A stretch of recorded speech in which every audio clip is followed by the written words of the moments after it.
मृत्युञ्चारक्षत्तित्वं भयस्य प्रारम्भोऽयम्।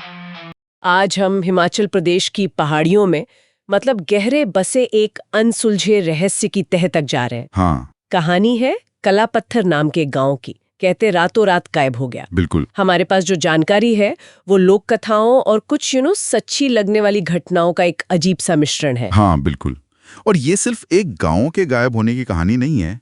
ये हमें परंपरा, बाहरी दुनिया के लालच और वो जो अनजाना डर होता है ना, उसके टकराव की तरफ ले जाती है। अच्छा। दिलचस्प बात यह है कि जैसा हमारे स्रोत बताते हैं, कलापत्थर कभी किसी सरकारी नक्शे पर था ही नहीं। सच में नक्शे पर नहीं। हाँ, ये कहीं चांशल पास और डोडरा क्वार के घने जंगलों के बीच छुपा हुआ था। मतलब वो इलाके जो वैसे ही बहुत मुश्किलें पहुंचने के लिए। और जानकारी ये भी है कि यहाँ करीब 42 परिवार रहते थे। हाँ, लगभग 42 परिवार, और ये लोग ना एक बहुत पुराने देवता को मानते थे, पूरी तरह समर्पित। जिनका नाम लेने से भी आसपास के लोग डरते थे। सही का, नाम लेने से भी कतराते थे।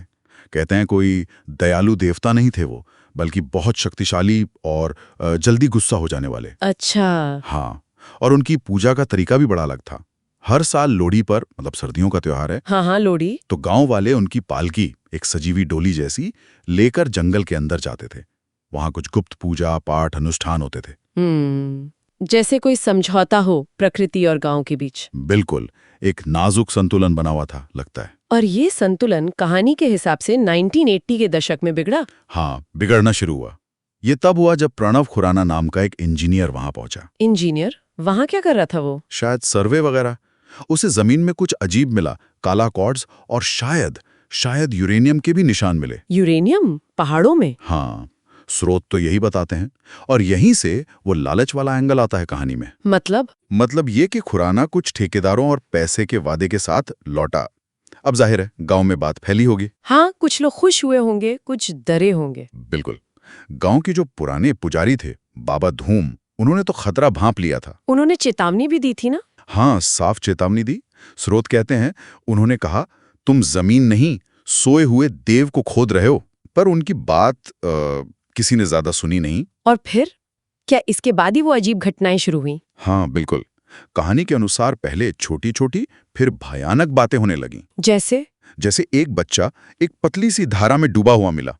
एक गर्भवती औरत का गर्भ रातों रात खाली हो गया, रहस्यमयी तरीके से। हे भगवान! मवेशी अजीब तरह से मरने लगे, उनके सर पीछे मुड़े होते थे। पेड़ गांव की तरफ झुकने लगे, जैसे घेर रहे हों। और वो आवाजें? हाँ, वो सबसे अजीब था। हवा में फुसफुसाहट, जैसे कोई अनजान भाषा में मंत्र पढ़ रहा हो। ये तो सुनने में ही डरावना है। और फिर जनवरी 1987 की वो रात आई जब बहुत बर्फ पड़ी थी। हाँ, रिकॉर्ड तोड़ बर्फबारी। और डोडरा के पोस्ट ऑफिस में कलापत्थर से एक आखिरी चिट्ठी पहुंची, हाथ से लिखी हुई। क्या लिखा था उसमें? जरूर कुछ खास होगा। उस चिट्ठी के शब्द आज भी सुनकर रोंगटे खड़े हो जाते हैं। लिखा था, जंगल में कुछ है, वो हर रात किनारे पर खड़ा रहता है, देखता है। हाँ, आगे लिखा था, हमने चिड़ियों की आवाज सुनना बंद कर दी है, बच्चों ने बोलना बंद कर दिया है, देवता जाग गए हैं। इसके बाद कलापत्थर से कोई संपर्क नहीं, खत्म, सन्नाटा। और जब हफ्तों बाद बर्फ पिघली, मदद पहुंची होगी। वो वन अधिकारी बलदेव सिंह। हाँ, बलदेव सिंह।